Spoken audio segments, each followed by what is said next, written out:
Hey guys! Welcome back to my channel. So for today's video, gagawa tayo ng home remedies for cough and cold. So let's go. So meron po tayong luya. Lagyan lang natin ng honey at lemon juice at hot water. O di kaya magpakulo kayo ng tubig.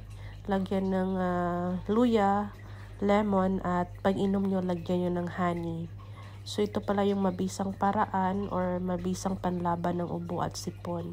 Kaya naman gumawa ako nito ngayon kasi meron akong konting sipon. Palabanan natin to guys para hindi matuloy o di kaya hindi magtagal sa katawan natin. So ayan. Ito yung kadalasang ginagawa natin, di ba? Bago ako mag-tableta, ito muna hanggat kaya pa. Yung ubo at sipon natin, kailangan natin na labanan yan. Tara, inuman na natin to. So, ito na siya guys. Kailangan ko nang laklakin to para hindi tumagal yung sipon. Ayan.